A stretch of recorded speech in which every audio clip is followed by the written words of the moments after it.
Hello, good evening friends, welcome back to our YouTube channel health warrior. तो जैसा कि आप सब जानते हैं कि हमने एक आयुर्वेदिक प्रोसीजर और मेडिसिन पे सीरीज़ शुरू की है। तो आज का टॉपिक मेरा आपके लिए बहुत ज़्यादा इम्पोर्टेंट है। तो आज हम बात करने जा रहे हैं घुटनों के दर्द के बारे में, यानी नी जॉइंट पेन के बारे में। जैसा कि आप सब जानते हैं, आजकल बहुत सारे लोगों को घुटनों के दर्द से बहुत ज़्यादा परेशानी होती है। बहुत सारे लोग इन चीज़ों से सफ़र कर रहे हैं। घुटनों के दर्द की बहुत सारी वजह हो सकती है, जैसे किसी को घुटने पर चोट लगने से लिगामेंट ब्रेक हो सकते हैं या फिर लिगामेंट टियर हो सकते हैं, जिसकी वजह से उन्हें घुटनों में दर्द हो सकता है। लिगामेंट टियर होने या फिर लिगामेंट के ब्रेक होने की वजह से घुटनों में दर्द होता है, उसे हम रूमेटॉइड अर्थराइटिस कहते हैं, यानी आम वात कहते हैं। दूसरा आता है संधिवात। संधिवात को हम ऑस्टियोआर्थराइटिस कहते हैं। तो इन सारी वजह से पेशेंट्स को घुटनों में पेन हो सकता है।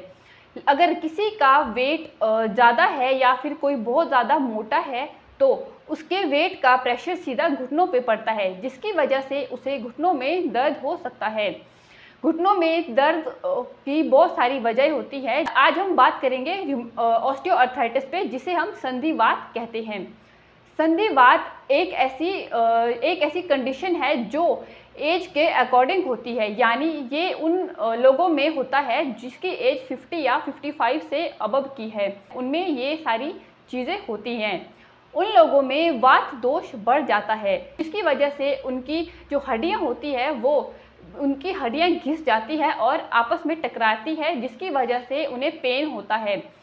वात दोष को कम करने के लिए वैसे तो बहुत सारी मेडिसिन है, बहुत सारी चीज़ें हैं, लेकिन हम आज आपके लिए एक ऐसा आयुर्वेदिक प्रोसीजर लेके आए हैं, एक ऐसा आयुर्वेदिक ट्रीटमेंट लेके आए हैं जिसका नाम है जानुवस्ती। जॉइंट को हम संस्कृत में जानु कहते हैं। जानुवस्ती एक ऐसा प्रोसीजर है जिसे आप बाहर या ऊपर से कर सकते हैं।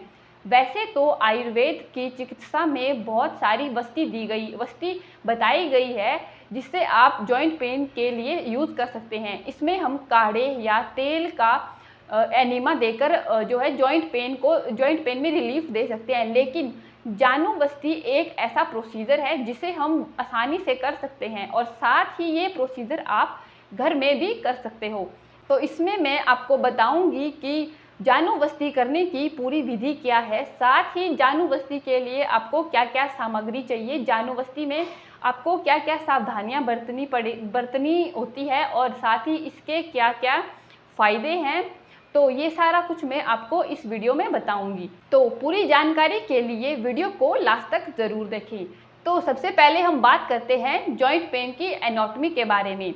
तो जॉइंट पेन की एनाटॉमी में जो आपकी फीमर बोन होती है, यानी थाई बोन होती है, और जो टिबिया होता है, ये दोनों इस जॉइंट में आते हैं। आपके जो नी जॉइंट होता है, इन दोनों के बीच में मेनिस्कस होती है, जो आपके दोनों जॉइंट्स के बीच में एक गद्दे की तरह काम करती है।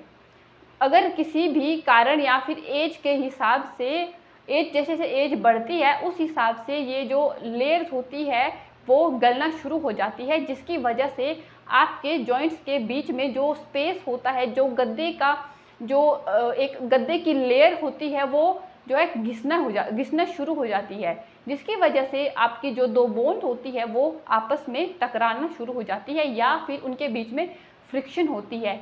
जो मेनिस्कस लेयर होती है वो आपकी जॉइंट्स की फ्रिक्शन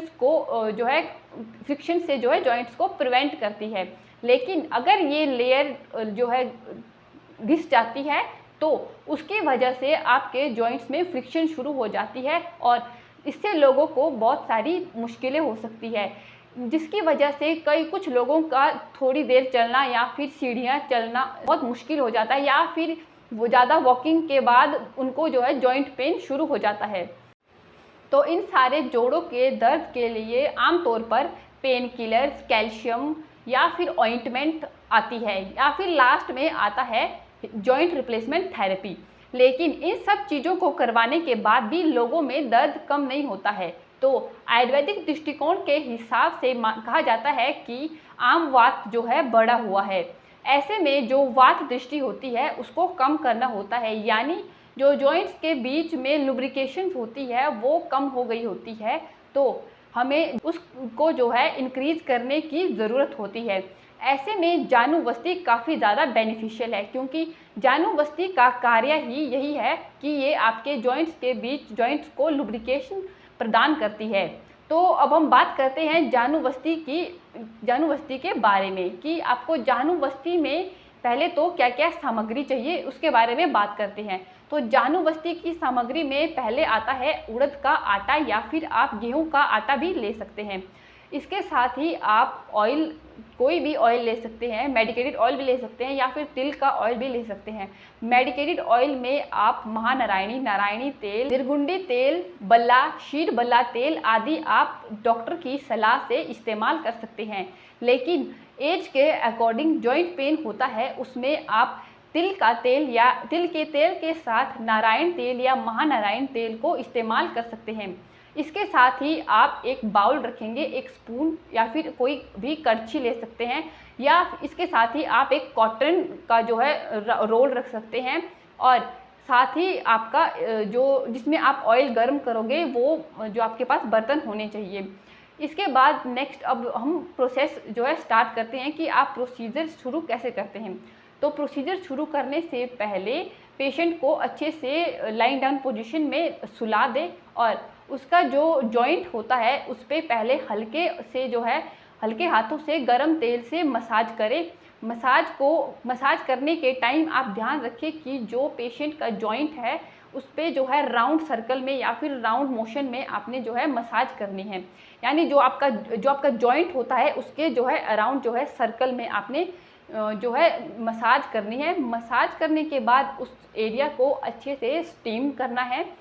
स्टीमिंग के बाद आप उसे अच्छे से सुखा दें। सुखाने के बाद आप जो है प्रोसीजर शुरू कर सकते हैं। ये जो स्टीमिंग और जो मसाज होती है वो आपको प्रोसीजर के पहले काफ़ी ज़्यादा हेल्पफुल होती है, या फिर जो जकड़न होती है उसको थोड़ा उसमें जो है रिलीफ मिलता है पेशेंट को। कुछ प्रोसीजर में आप जो है मसाज या फिर जो स्टीमिंग होती है वो बाद में भी करते हैं, लेकिन जानुवस्ती में कई जगह बताया गया है कि आपको स्टीमिंग या फिर मसाज जो है प्रोसीजर के बाद करनी होती है। लेकिन वो इस वजह से बताया गया होता है क्योंकि जब हम जानुवस्ती करते हैं तो उसमें जो है हम आटे का इस्तेमाल करते हैं। अगर हम मसाज या फिर स्टीमिंग को प्रोसीजर से पहले करते हैं तो उसकी वजह से कई बार आटे को स्टिक करना मुश्किल हो जाता है। तो यही एक कारण होता है कि कुछ लोग जो है आफ्टर प्रोसीजर मसाज करते हैं। इसके बाद आपने आटे को अच्छी तरह से जो है घुटने के अराउंड में लगाना है। उसको पहले अच्छे से जो है शेप देनी है। शेप देने के बाद उसको घुटने के अराउंड पे लगाना है। अगर आपके पास कोई मोल्ड नहीं है तो आप आटे से भी जानुवस्ती कर सकते हैं। लेकिन अगर आपके पास मोल्ड है तो आपने मोल्ड को आटे के साथ अच्छे से उसके कॉर्नर को फिक्स करना है, ताकि ऑयल जो है बाहर ना निकल पाए। उसके बाद मोल्ड को फिक्स करने के बाद आपने ऑयल को, जो गर्म ऑयल होता है उसके टेम्परेचर को मेज़र करना है। आप अपने हाथों पे लेकर उसके टेम्परेचर को मेज़र कर सकते हैं। टेम्परेचर इतना होना चाहिए कि पेशेंट जो है आराम से उसको सहन कर सके। सहन करने के अकॉर्डिंग ही आप टेम्परेचर को रखें। तो जो ऑयल होता है पहले जो है उसको कॉटन की हेल्प से आपने जो है मोल्ड या फिर जो आपने एरिया फिक्स किया है उसके अंदर ऑयल को डालना है, ताकि पेशेंट को जो है पता लगे कि वो उस टेम्परेचर को सहन कर सकता है या नहीं कर सकता है। तो जब ऑयल को आप डाल दोगे तो ऑयल को उसी पोजीशन में 5 से 7 मिनट तक रखे छोड़ना है, और यही प्रोसीजर या यही प्रोसेस आपने कम से कम 2 से 3 बार रिपीट करना है। जानुवस्ती को करने के लिए मिनिमम 20 से 25 मिनट्स लगते हैं। तो ये एक ऐसा प्रोसीजर है जिसे आप घर पे भी आसानी से कर सकते हैं। घर पर अगर आपके पास मोल्ड्स नहीं है तो आप जग या फिर किसी जो पाइप्स होते हैं उसके भी मोल्ड्स बना सकते हैं, जो आपके जॉइंट पे या फिर आपके जानू पे फिट बैठ जाते हैं। प्रोसीजर के कंप्लीट होने के बाद आपने जो मोल्ड और जो आटा होता है उसको रिमूव कर देना है, और अच्छे से उस जगह को कॉटन से क्लीन कर देना है ताकि वो ऑयली ना रहे। तो ये था जानुवस्ती का प्रोसीजर। इस प्रोसीजर में जो ऑयल यूज़ हुआ होता है उसे आप दोबारा यूज़ कर सकते हैं, और जो आटा आपने यूज़ किया है उसे अगर फ्रिज में रख देते हैं तो वो कम से कम 1 या 2 दिन तक चल पड़ता है। तो इस प्रोसीजर को अगर आप घर में कम से कम 15 दिन करते हैं तो इसका आपको काफ़ी अच्छा इफ़ेक्ट मिलता है। ये प्रोसीजर आपको जो है कम से कम 3 से 4 वीक्स करना ही है। इससे आपको काफ़ी अच्छे बेनिफिट्स मिलेंगे और साथ ही जो आपकी पेन होगी उसमें भी काफ़ी ज़्यादा राहत मिलेगी। अगर आप इस प्रोसीजर को 15 दिन या फिर 3 से 4 वीक ना भी कर पाएँ तो भी आपने मिनिमम जो है 1 वीक तक करना ही है। तभी आपको इस प्रोसीजर का कुछ % फ़ायदा ज़रूर मिलेगा। इसी तरह आपकी और भी वस्तियाँ की जाती है, जो जैसे कि गर्दन पे होती है उसे हम मन्यावस्ती कहते हैं। एक पीठ पे होती है जो या फिर कमर पे की जाती है उसे हम कटिवस्ती भी कहते हैं। इन प्रोसीजरों को भी सेम जानुवस्ती की तरह ही किया जाता है। अगर आपके पास घर में जानुवस्ती के लिए टाइम नहीं है या फिर जानुवस्ती आप नहीं कर पा रहे हैं प्रॉपर्ली, तो आप क्या कर सकते हैं, गरम तेल में एक जालीदार कपड़ा या फिर आप गौज़ का इस्तेमाल भी कर सकते हैं। उसे गरम तेल में डिप करें और उसकी तह लगा के उसको जो है अपने जानू पे प्लेस कर दें। इससे भी जो ऑयल होता है वो आपके स्किन में अब्जॉर्ब हो जाता है और ये भी जानुवस्ती की तरह ही कार्य करता है। इस प्रोसीजर को आप आसानी से घर पे कर सकते हैं। इस प्रोसीजर में भी आपने जो गौज़ होता है वो ठंडा होने पर गरम तेल में डिप करके दोबारा उसी तरह प्लेस करना है।